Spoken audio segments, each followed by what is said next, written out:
Welcome to the Smart Dating Academy podcast. I'm Bela Gandhi, the founder of Smart Dating Academy and your host. I started Smart Dating Academy in 2009 because I had this crazy knack of giving people dating advice that actually worked, that I took. I've been married for almost 25 years, and now my company helps people to date smarter and to find love. This podcast is meant to bring more love into your life, no matter where you are and what you do. And we're here to bring more life into your love.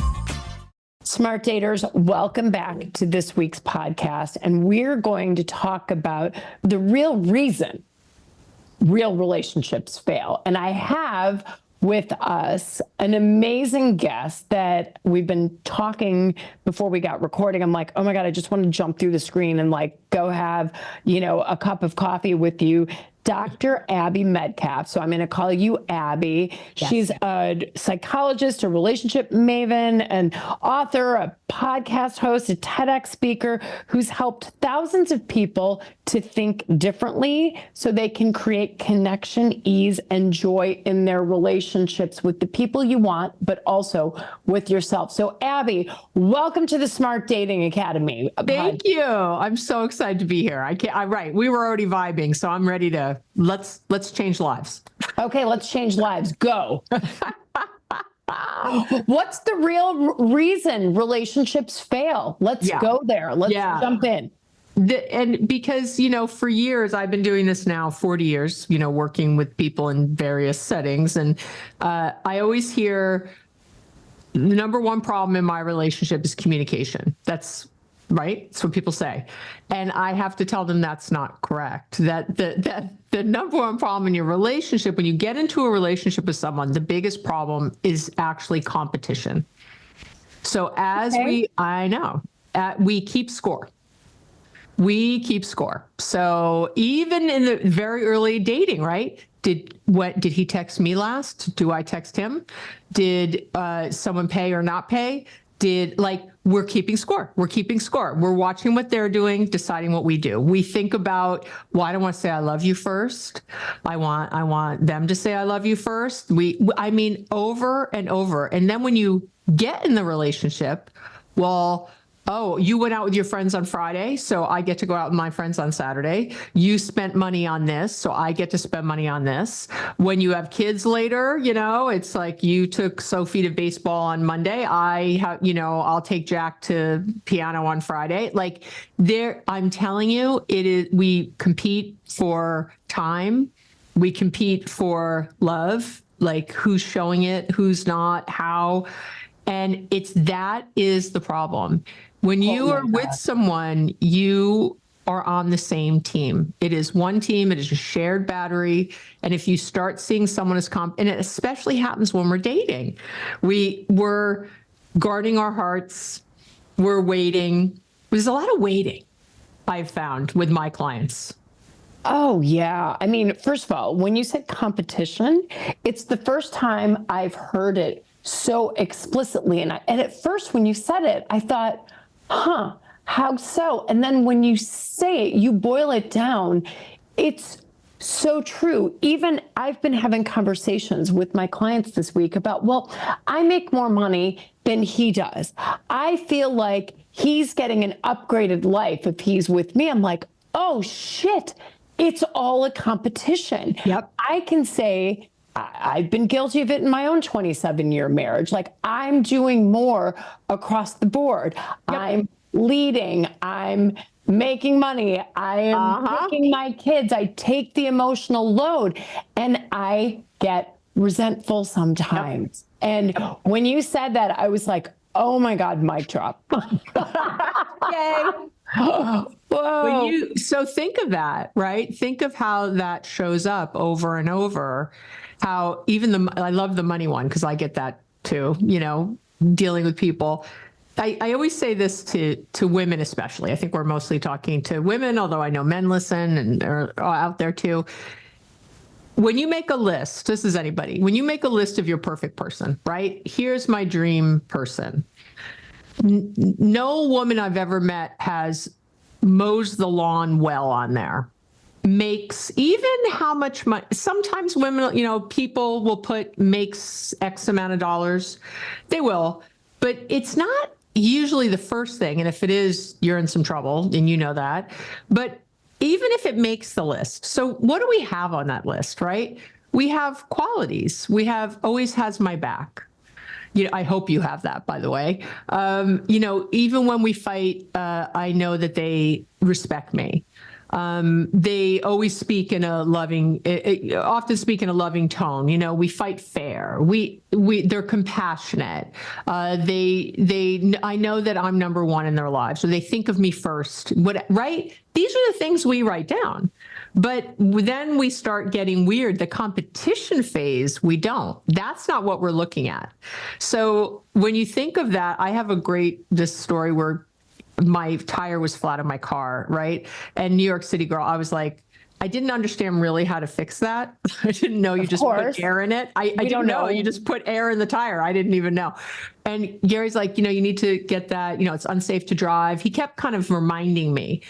And he was getting upset. Like, you can't keep driving with this low air in your tire. What is wrong with you? And then one day I came out and the tire was full.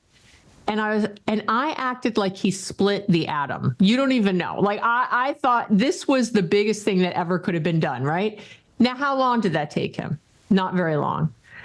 And I said to him, oh my God, thank you so much. I was like tripping over myself with gratitude because I was so overwhelmed with this silly task I didn't understand.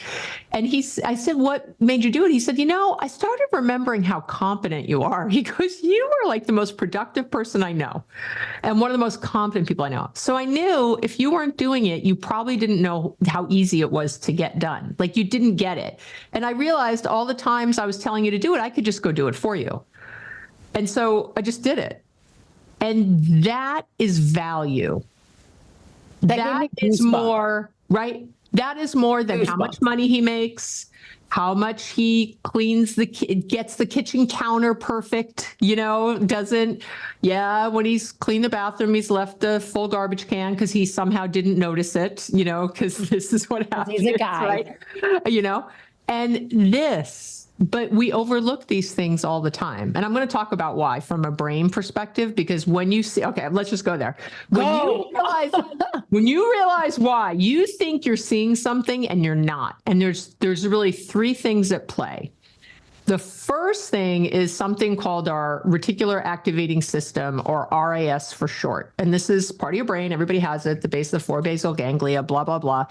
Your RAS is a filter between your conscious and your subconscious brains. It's there for the brain's efficiency.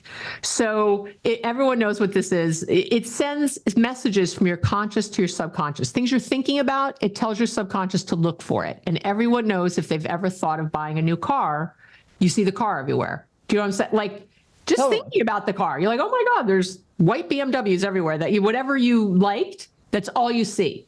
That is your RAS, because what it did, it took something you were consciously thinking about. I like the white Tesla, and it sent it as an order or an instruction to your subconscious to look for white Teslas. It's trying to be economical, right? And so if you think there's no good men in New York, all the men are assholes in New York. If you are thinking that, guess what? Your RAS, your conscious, sends that as a message to your subconscious to look for men acting poorly. And not only will it only show you icky men, this is the scariest part, your RAS will filter out anything that doesn't match, again, in the name of efficiency and economy. So anytime a man is really kind, maybe some guy opens the door for you on your way into a Starbucks or something, right? You don't even notice him. He does not exist for you. He's not here in the world. You are only, because your RAS has told you that these men don't count. And I can't tell you how many couples sessions I have sat in, and she is saying, you don't appreciate me. And he goes, oh my God, last night I thanked you 3 times for dinner. He said, I picked up the dry cleaning on the way home because you had, without you asking, sorry. And I took you for your birthday. We went to a thing. And she goes, literally, I've had these, and she'll say, yeah, well, but you really don't appreciate me. That's the RAS. And everyone listening has had a moment of this where the proof comes in and you're like Teflon for it. You don't hear it. You don't see it that way.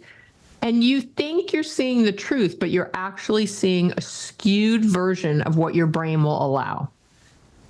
And so this reticular activation system, is that right? Reticular activating system, yes. Activating system. So it's in your prefrontal cortex, like it's in your conscious brain. It's not where it seats in the brain, but it's how it works. It's taking these messages from your conscious brain, from things you think, and it is sending them to your subconscious. And we all know, right? Our subconscious is really in charge and drives everything we do. I think everybody kind of knows that by now. So and let me tell you another piece. Please. This is research by Timothy Wilson, who's one of my favorite researchers, and Malcolm Gladwell loves him too. So he's become very famous since Gladwell started writing about him. But his research shows that your conscious brain processes information at a rate of 40 bits per second, while your subconscious processes information at a rate of 11 million bits per second. So so people don't hear what you say, they hear what you mean.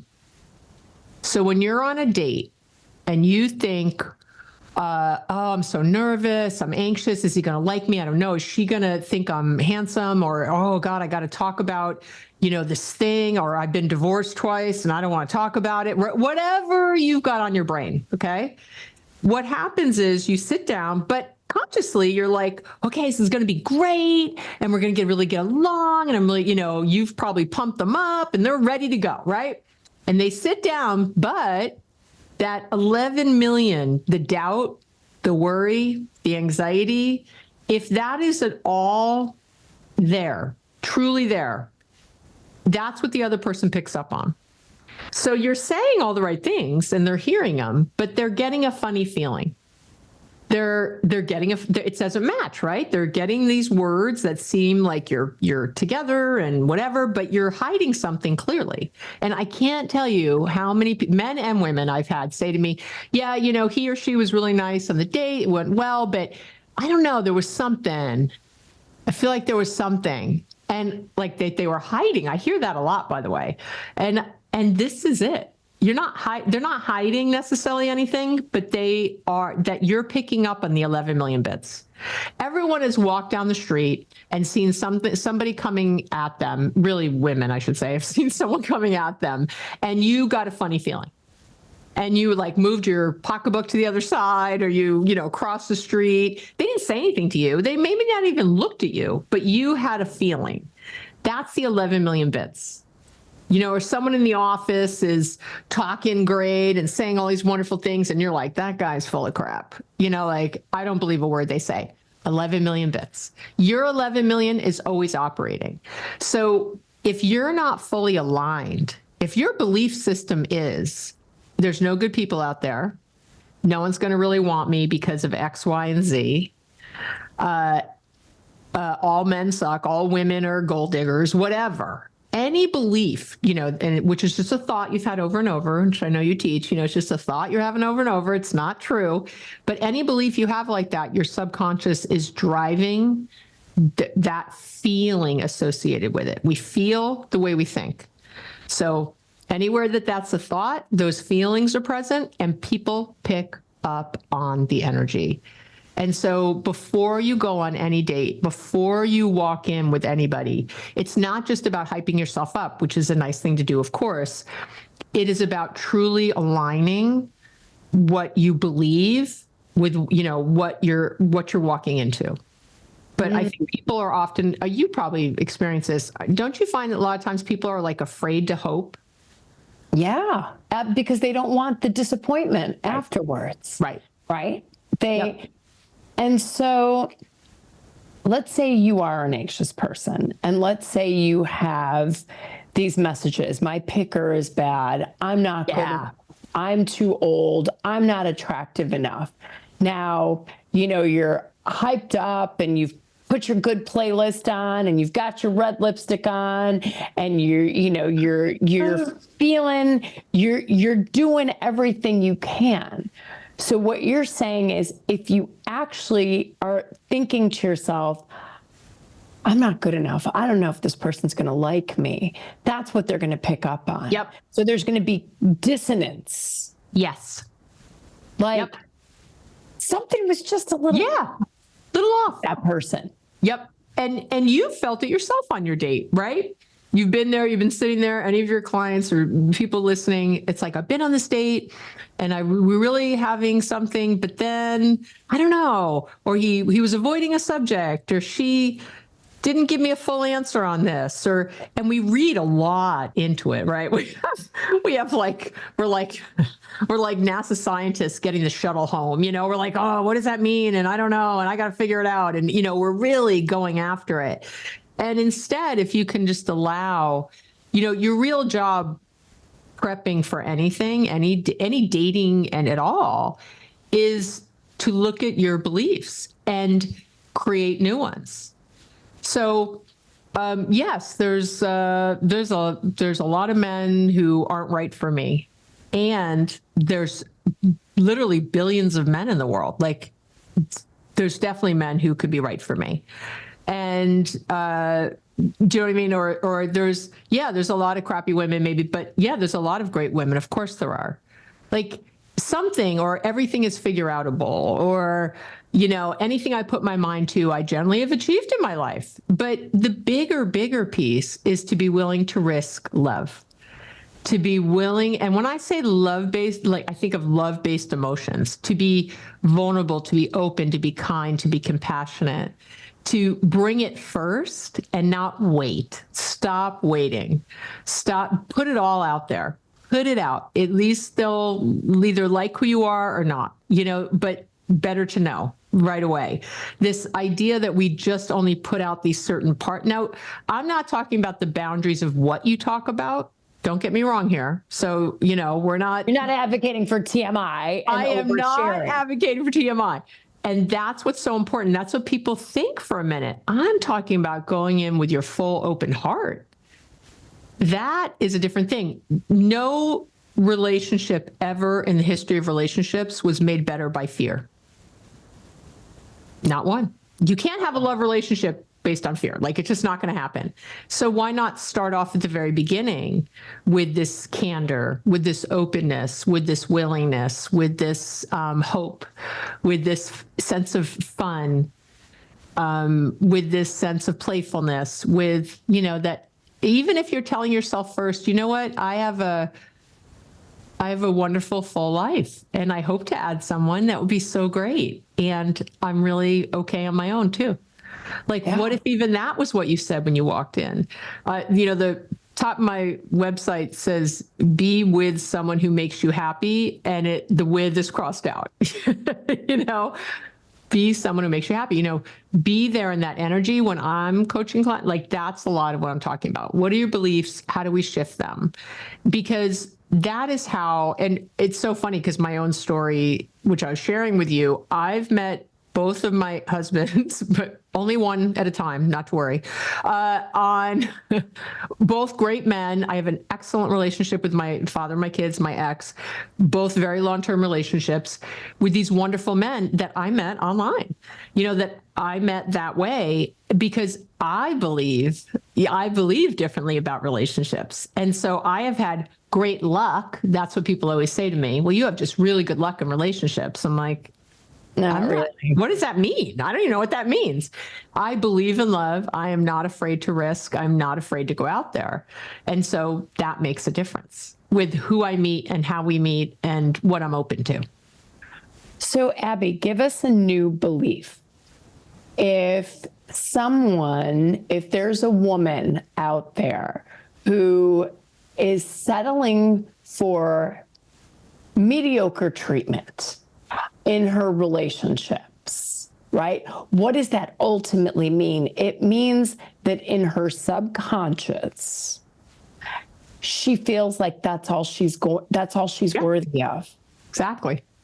And if you're thinking more, because your friends tell you you're too picky. So does your mother. People tell you you're too picky, your standards are too high. I hate that. I'm like, what are we talking about? What do you mean too hot? Like, you need to have standards. And again, here's the thing I notice. When people aren't getting what they need, they focus on what they want. You don't need someone who makes $500,000 a year. So that's what you end up, or you don't need someone who cleans the kitchen counters really well. But what you need is someone who has your back, someone who really just cherishes you, someone who values you, and maybe not even all the things you value, but values you. Adores you. Adores you, cherishes you. Gary looks at me like I'm magic still.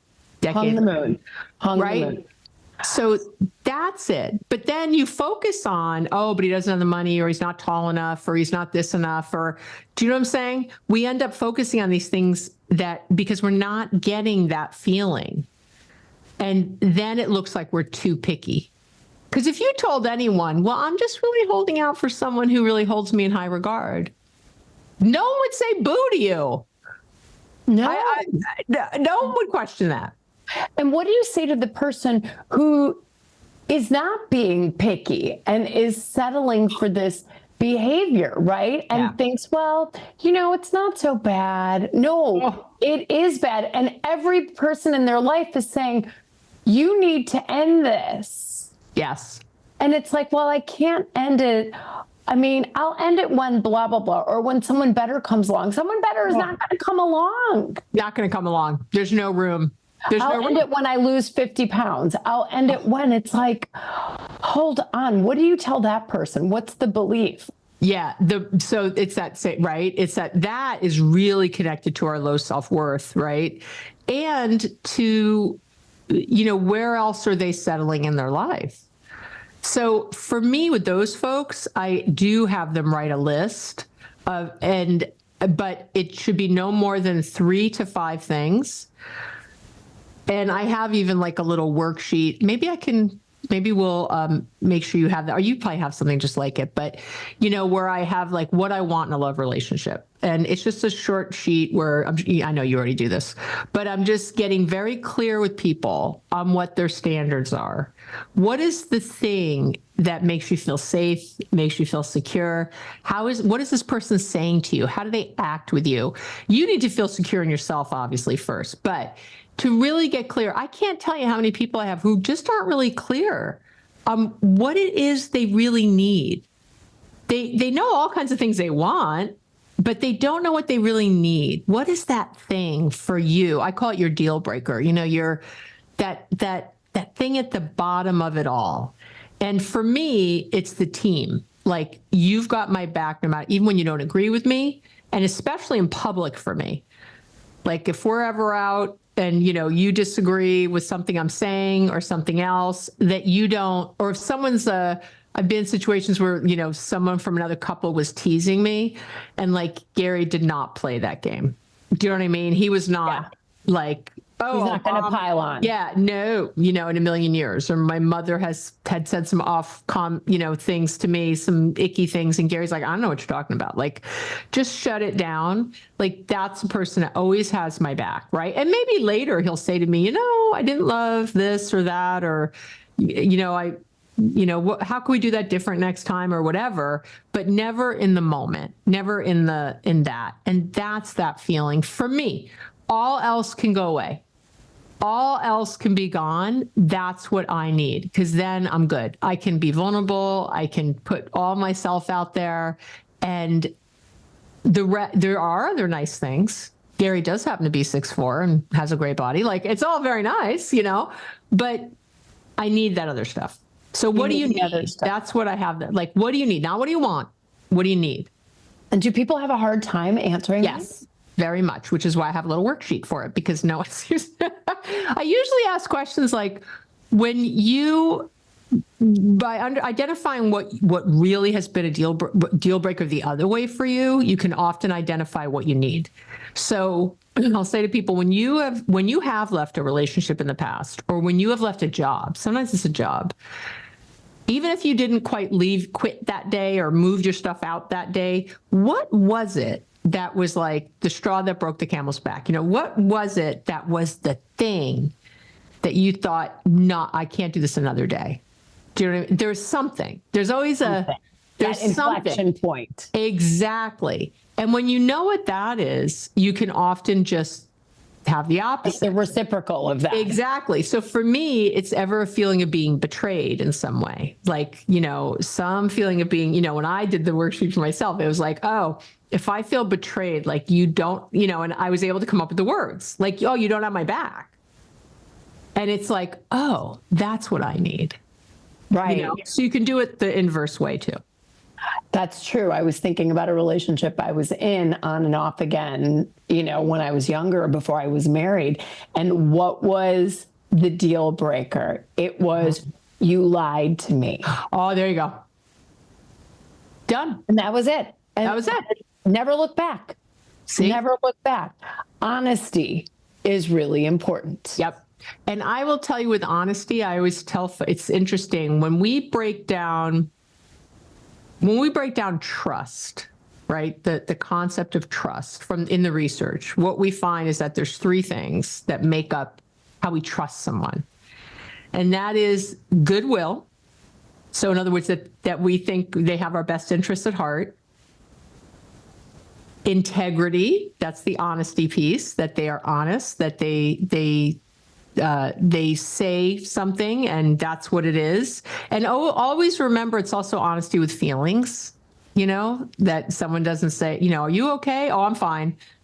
No, you're not. So now I can't trust you. And now next week when you tell me I'm beautiful, do I trust that too? I don't trust that because you don't tell the truth. And then the third thing is competence. Are you competent at things? Do you follow through on what you say you're going to do? Do you finish things? Do you keep a job? Do you show up for your friends when you say you're going to? Are you competent in the world? Those are the three things. So it's interesting. I have people sometimes, I'll say, oh, you don't trust this guy. And they're like, yes, I do, because they're thinking of like cheating. Like a lot of times we'll trust someone not to cheat on us, right? We don't think that's going to happen. So we think we trust them and we're doubting our feelings. We're like, well, I don't know. It's just something. We can't like name it. And again, this is a good way when you can break down trust into the three. I call it the trust triad because I like little snappy terms for things. But then I'll say to them, okay, so you trust that they're honest with you. But what about this confidence piece? Like when you say, oh, we're going to go out to dinner with the Smiths on Friday, do they show up? Do they remember? When you say, oh, your kid has piano lessons, do they like take that on? Do they remember? Are they competent to be your partner? Can they show up in the way you need? Or is it this goodwill piece that they're looking out for themselves more than they're looking out for you? Do you factor in the equation? And that, I think, helps a lot of people that I've, in my years of doing this, really helps people go, oh. It also helps in a relationship, because if you just tell someone, I don't trust you, people get what do you mean? I would never cheat on you. That's usually what happens. Or you trust them with your money or something like that. Okay, that's nice. But what's missing here? And that's what you want to talk about. Again, get to what you need, not what you want. Right. Because it sets people off in the wrong place. No, I love that. I mean, we do this transformative exercise with people to help them get into the dating world and prioritize the right thing. And one part of it is, who are the people in your life that make you happiest? We call them elevator people. That's our trademark. Who elevates you? And we have a way of elucidating that in a certain way. And that then comprises the new list of people. Now, that's great when in the dating world, right? You have this list, like, great. Yeah, absolutely. But then most people go off and do what they did yesterday and Thursday and 10 years ago, right? So our job through the process is to guide them to say, is this person in alignment? Yes. An elevator person for you. And that's what most people don't realize, because we go back to, but he's 6'4" and he's jacked and he makes $500,000 and we went to Harvard and la, la, la, la, la. It's like, how'd that work out for you over the last 3 boyfriends? Yep. I love this. And you know what's so key here is this idea, like my Gary, who's so wonderful, and he's the best. Gary is from like upstate New York, where and is very like how do I explain? Gary's like Mr. Wholesome, and I'm, and he's very into exercise. I'm always in stilettos. I don't want to exercise unless I have to, held at gunpoint, which I do every day, but I don't want to. I'm a foodie like you don't even know. I am like, I am a chef. My dad was a chef. I cook. Gary will eat 5 things, maybe. Like, could take a pill every day and not eat. I love to read. He doesn't, I mean, I could go on and on. He was in the Navy. I went to, Ivy League school. Like, we went on paper, there's 0. I mean, there's 0. There's not. And so this idea that you have to all these things in common and we have to like to do all the same things. And the same pedigree. And the same pedigree. Mm-hmm. We got nothing. Our backgrounds with our families, his family had more money than me. Like, there's nothing. There's really nothing. And yet we work so well. Anyone in the room with us is always like, either get a room, you got, like we still just are so into each other all these years later. And my ex-husband, which is so funny, was a hippie, like a total hippie. I would meet his ex-girlfriends. They were all blonde, blue-eyed, named Heather, taught yoga, like do not look like me. I was like, how did this happen?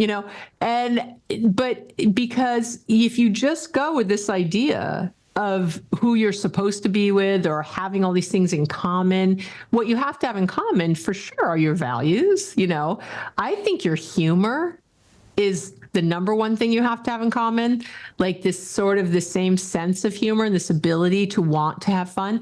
But mostly you have to want love to be first. You both have to be going towards that, this idea of like this all in, this vulnerability, we're a team. When you have that, so I go on the Spartan race, he likes these Spartan races, I go to them with him. I travel, I work in the hotel room on my laptop, but I fill the bathtub with ice when he comes back. And I talk about the races, which is, not something I want to talk about. But I've found a way to make it interesting for myself and I get into it. And, I talk about the different kinds and like, I'm like an expert on Spartan if anybody wants, but I don't do them. Do you know what I mean? You're in stilettos. I thank you. I like the nails, everything. Like, no. So, but it's okay. We can, and I'm always cooking and making this stuff. He doesn't care. He doesn't want to eat it. Like he literally doesn't eat half my food. And it's really okay. Like nowhere on my list of the perfect guy did it say has to eat the kind of food I like.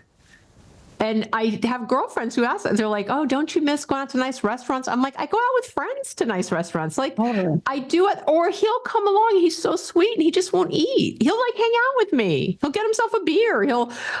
We're fine.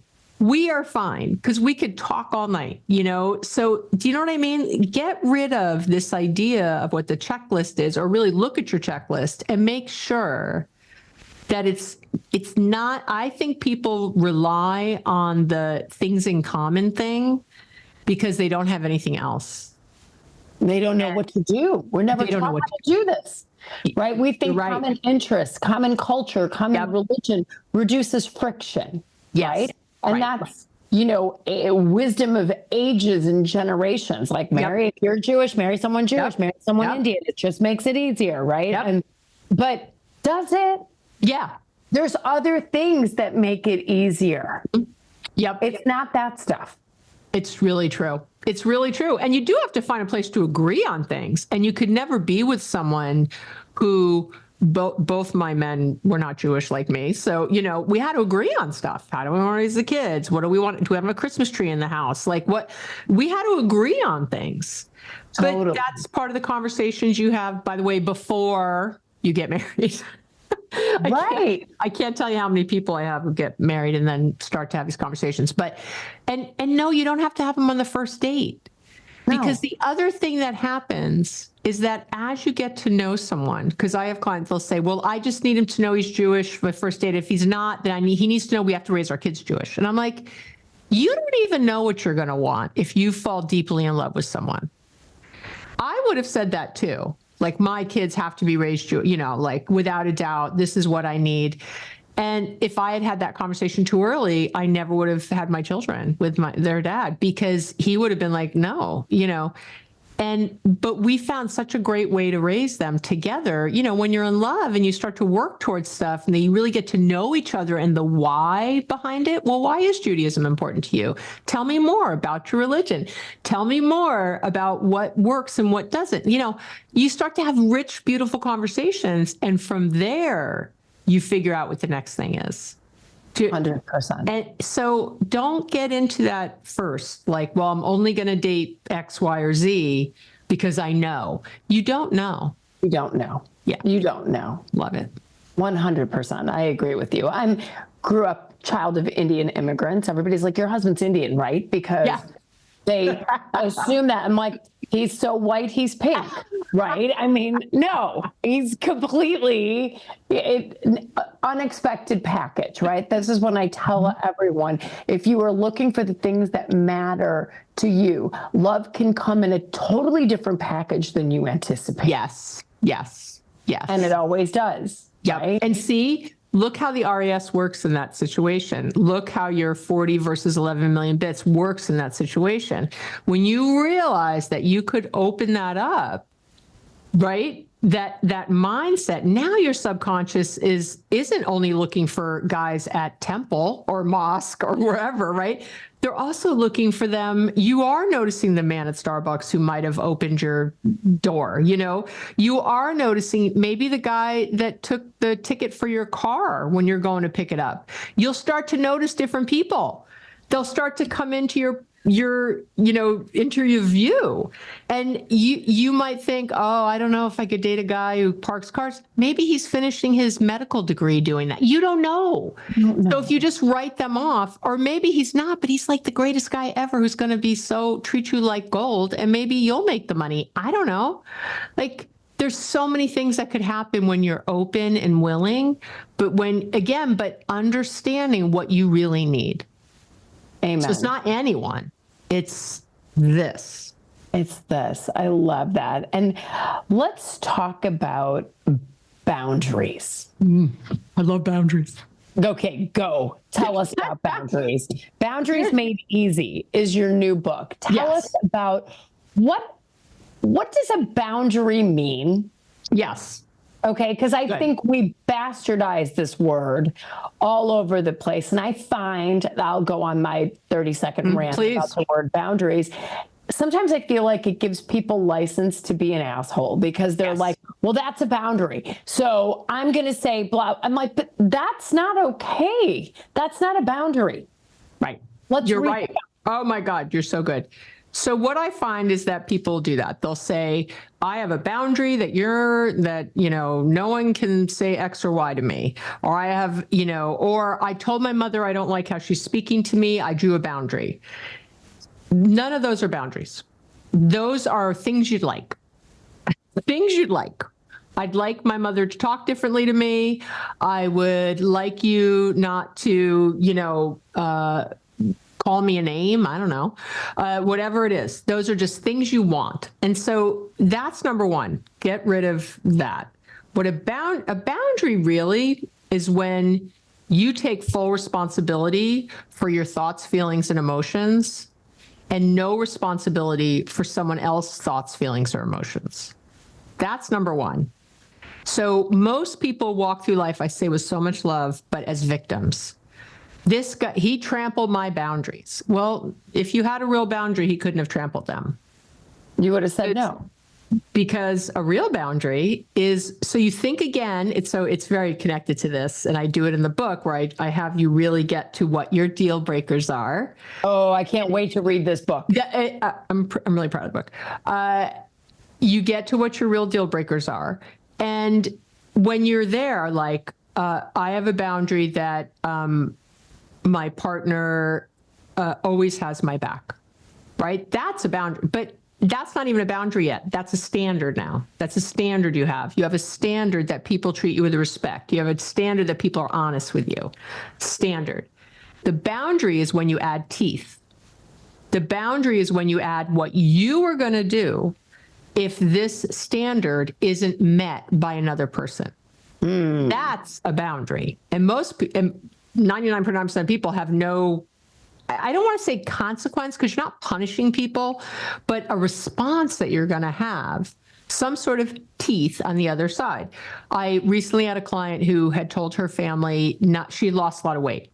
And she sent an email. We worked on this to her family. This is a large Italian family back east. Do not talk about my weight. I don't want to talk about my weight or my food. There's so many things I would love to talk to you about, and this is not one of them. So please don't comment, or I'm going to leave. This was Memorial Day. Or I'm just not going to stay. Like, I don't want to have this. And sure enough, she sent an extra text to her brother, who she just knew was gonna violate the boundary. I'm really serious about this. I'm just letting you know. So when she went, sure enough, about 15 minutes in, the brother said something, and she said, I was very clear with you not to talk about my weight. And he said, oh my gosh, I'm so sorry. Not really sorry, right? Oh, I'm sorry. I forgot how sensitive you are about that. I know. And she said, no worries. You know what? We'll just try this again another time. Picked up her bag and walked out in the most loving, clear way, because boundaries are love. Boundaries are love. Otherwise you have a wall. That's how you know the difference. A wall is fear-based. A wall is meant to keep people out. A boundary is meant to keep people in. She loves her brother. She wants to figure out a way that they can all be together, but not this. Here's what usually happens. You would say that you'd do so good, right? Your brother would say the stupid thing, and you would go and he would apologize, and you were like, all right, don't do it again though. Right? That's what I would do. Because now you've collapsed your boundary. Now, because they're apologizing and acting quote unquote nice, you are going to be nice and collapse your boundary. Because you've already said what's going to happen if they do it. So now they've done it. So you know what happens? Maybe an hour later, your brother says another thing about your weight. Or the next time you guys sit down, or when you're now eating, are you going to have a second helping? What are you eating on this diet of yours? They're going to say something because you haven't held your boundary. And it's so cute because she texted me after, which my clients don't normally text me, but I always say if there's something real big, and she said, I'm so proud. She said, I feel so empowered. I don't hate my brother right now. Which normally you feel resentful, right? Which, by the way, is not loving to feel so resentful to people because they did this thing to you. It is not their job to hold your boundary. It's yours. And this is the hardest thing for people to get. I understand it's very nice when people respect our boundaries, but if you don't respect them, how do you expect other people to respect them? They will not. So and she again did it. So we had rehearsed it. I said to her, "What are you going to do?" Role play that. We role played it, and she did it. She goes, "You know what? We'll have to try this another time." She didn't make a big thing. She didn't make a big fuss. She just, she didn't say goodbye to everybody. I have to leave because Roberto said something about my weight. She didn't do anything. She just left, and she said she sent a little email later to everybody like, "Hey, not sorry I left early." She didn't apologize. She said, "Hey, I left early. Roberto and I, had trouble with the boundary. We're going to try again next time." Just a reminder to everybody. I'm looking forward to seeing you all on July 4th because they have a thing planned July 4th. It's a very close family. And she's like, "We'll see what happens." Wow. And there it is. Those are boundaries. That is how you keep a boundary. That is how you do that. But this idea that you tell people things, don't talk to me that way, I'm have a boundary with you that you're not allowed to speak this way, means nothing. And by the way, what is this way? The boundary, again, needs to be very clear around the kind of language. And so I always say, don't repeat a boundary. Never repeat it. Never repeat it. Like, never.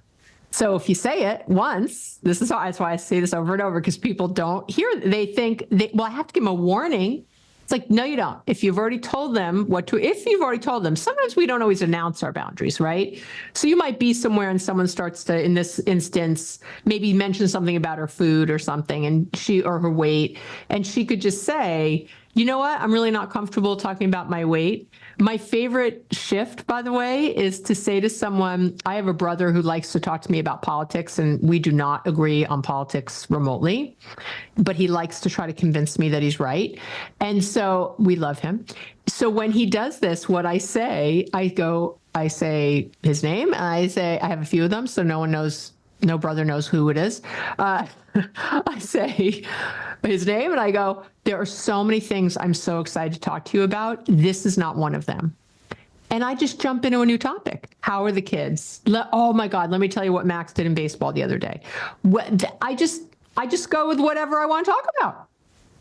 And people love it. They get it. They really do. They want to connect with you. So they will shift. So if you're on a date and someone starts to ask a question and you don't like it, or you don't like where it's going, you can say that. Like, you can just say, you know what? We're kind of early on. I'm not going to talk about my divorce yet. If we get a little farther along, we will. But there's a lot of things I would like you to know about me. Exactly. And there's a lot of things I would like to know about you. So let's jump in. And if that person couldn't handle that on like a first, second, or third date, I would say they're not for you anyway. And why are they probing into something right. that's not appropriate? It's not right. Make a connection. Make a connection. Here's what happens a lot. Someone else has poor boundaries with us, or maybe this person you're on a date with is talking all about their ex. Right? It's the same thing. When you see poor boundaries coming at you, there are poor boundaries coming at you. We call this enmeshment. But when you see, and I'll talk about that in a second, when you see that coming at you, again, it's a good time to go, you know what? I'm going to stop you there very nicely, openly, beautiful heart, lovingly. I'm going to stop you there. I'm not sure I'm in a place yet to hear about your exes, but I would love to hear about why. And then just go. You don't have to wait for what you say. I would love to hear more about your work, or tell me more about, what your favorite, I don't know, what was your favorite birthday? I don't care. Anything else, anything else. So you're allowed to steer the conversation. And what happens with boundaries, I put them on a continuum of thin to thick. So the thin boundaries are where we have extreme kind of enmeshment, no boundaries. When people are talking about their sex lives right away, by the way, if you're getting like a dick pic, first date, right. Like these, no. Like, this is too thin. The boundaries are too thin. This person is showing you, talk about your red flags. Red flags are poor boundaries. It's the same thing. So you're getting this information and you're getting the ick or whatever. That boundary's too thin. When they tell you too much about their past too soon, whatever it is, right? It's a too thin boundary. Codependence lives there, enmeshment, all that. But we tend to think of this as nice, being nice to people. And that's a big problem, especially for women who always think we have to be nice. On the other end of the boundary continuum are boundaries that are too thick. Like, if you ever called your dad sir, that's a pretty thick boundary. You know what I mean? Like, right? People do, When boundaries are thick is when, and here's what happens. You have a boundary, someone doesn't respect it, and you go too thick. You slam the door. You unfollow them, you block them. I'm never speaking to you again. And I really don't like the cutoffs in that way, because boundaries are a skill and you have to practice them. And you're not practicing when you cut someone off. Right. Now, granted, if someone is super toxic or abusive, that's fine. Block and delete. But that's not normal. That's not common. So what happens is you get too thin. I see it all the time. And maybe you've said something too soon, or, you put yourself out there a little vulnerably and they haven't gotten back, and you start to feel rejected and abandoned. Those are always the two, as you know. And then you immediately go to F you, this guy can't even feel feelings. It's like, whoa. maybe you were going a little fast there. Maybe you weren't even fast, but they're slower. Yeah. And that's okay too, right? And the biggie here is to remember that there's preferences, not right or wrong. That's right. Yep. It's not right to want more sex, and it's not right to want less sex. It's not right to want to celebrate Christmas, and it's not wrong to want to celebrate Hanukkah. There's no right or wrong. There's preferences. I like to have sex 4 times a week, and I like to have sex twice a week. So what does that mean? I like to talk about all my feelings, real, like right away. That's how I get to know people. Oh, I'm someone who doesn't do that. So, and I find we do it a lot, especially with introverts. People who are more introverted, I should say, when they lean more that way, they're often seen as, well, you should get out more, try this, like it's something you got to cure. Being more introvert, there's nothing wrong with it. It's a preference. It's a way of being. Now, if you're so introverted, again, like way on the other end, that you are so socially anxious, then that's something that should be treated for sure. For sure. Right? Super shyness, that's not the same as introversion. That's the same as social anxiety. So that should be treated. But when I have a client who comes to me and says, I'm too introverted and I'm not dating and it's hard to meet people, I'm like, well, let's talk first. Let's get in there and see, and I know you do that, right? So let's see what that is. And on the same scale, if someone is too extroverted, like way on the other end of that continuum, what are you doing? Like, what would it be to be quieter? What would it be to wait and make room for someone else to talk? What would it be if you weren't in the center? How does that feel on the side a little bit? What is that like? And you start to have these conversations with people and they start to really understand themselves. It's so beautiful. So if you can go into a relationship like that, not thinking you're wrong, and notice, keep a boundary. If someone says something on a date, like, well, I've never dated anybody so introverted before or something, or, you can stop them and go, oh, well, what is introverted for you? Ask a question. What does that mean when you say that? Tell me more about why you think I am. Yeah, exactly. Right? Tell me more. Yeah, tell me more is my favorite. I always, with my clients, the story I'm telling myself is, you don't like introverts, or is this a story that I'm telling myself? Yes. Right. And so give the other person the benefit of the doubt. Yep. And then let them answer the question. This question has been game changing in our house, even like the story I'm telling myself versus like rushing to make a judgment on something that just happened. Right. Yep. It's like, okay, I have a standard. I love the way you've couched these terms. And so it could feel like something someone did or said violated that. But the first thing I'll do is, if it's not clear, because I want to have good relationships with the people in my house, and I want to be given the benefit of the doubt as well, because they may be in that mode where they're looking at everything negatively because they've had a bad day. It's like, hold on a second. That's not what I intended. That's not what I said, right? So the story I'm telling myself is blah, blah, blah. Yep. Is that on, or am I off track? Oh my God. I love it. I love it.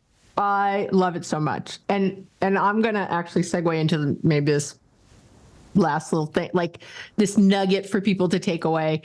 I talk a lot about not sacking don't sack any conversation or relationship, and SAC, don't offer suggestions, give advice, or criticize.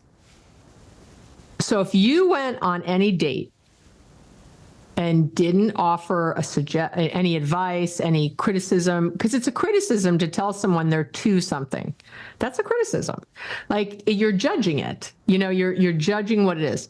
And I always people say, well, what's left, Abby? Like, I don't even know how to have a conversation now. And it's asking questions. And I call them collaborative questions. So that's what, tell me more about, or, well, tell me more about like this day in your life, or what what are you thinking when you're telling me that you X? What do you mean by that? The story I tell myself about that is XYZ. Tell me more about what you're saying when you say that. Can you clarify that? Can you, like, asking questions? I try to do it with my kids even, where I try to just, my teenagers, that's hard. Try to just be in asking questions because we're so used to just saying the thing. And I would say, especially with my male clients, this is a really hard thing to do. Men are very used to I say with love, men, very used to giving their opinion, very used to, without being asked, without any, anything. They sack all the time. And so what I tell women, and what I've had to train the men in my life to do, is I'll stop and go, you know what? You're coming at me with what I'm seeing as advice or criticism. And like, well, I'm not trying to criticize, I'm just trying to help. It's like, well, it's not being received as help. So, but could you ask me a question? Could you help? Maybe we could brainstorm, and maybe you could ask me more questions to understand what I'm trying to say. Or, and I encourage the people around me to ask these questions instead of, that's a boundary in it, but it's really more of like a rule of being. We have a lot of rules of being, and those are good. Save the boundaries for something else. It's not a boundary that he has to put away the dishes as much as you. That's just like a rule of the household. Do you know what I mean? And I would even say, again, don't keep score. It's no one's turn to put away the dishes. If a turn, you take turn in games, like put away the friggin' dishes, And again, are you getting the other things you need? Because when you are, these kinds of things, you will find you just don't care. You don't care. You don't care. Oh, I want to continue this conversation for another 8 hours. Like, this is so fun. So, Abby, tell people where they can get more of you. Get more of me. Really, it's the website, which I know you'll link to, abbymedcalf.com, and the Relationships Made Easy podcast that I have, which is really evidence-based approaches to being happy in your life in whatever way that is. There's like one coming out this week on how to stop ruminating and negative thinking, and there's always action tips and that kind of thing. So, so go there, and the website, all links to my social media, my YouTube channel, all the things are housed on my cute little website. Well, I love this conversation, and I would love to have you back on the podcast. I would love to be back. Well, thank you, Smart Daters. Until the next episode, I wish you a week of thoughtful reflection and thinking about your beliefs. What are they? And are you is your conscious putting bad thoughts into your subconscious? And so you're seeing the world in a way that you don't want to see the world, and you're experiencing the world in a way that you don't want to experience the world. And think about what you need in your relationships, right? What are your deal breakers? What are your have to haves? And think about this, because when you think about this and you take a moment to sit down and do that reflection, like Abby said, that's when things start to change, because you have said, stop the madness. I need to sit down and not just get back into the dating pool and do the same thing over and over again. So that is my ending monologue for you. And until we see you next time, thank you so much. Oh, thank you for having me.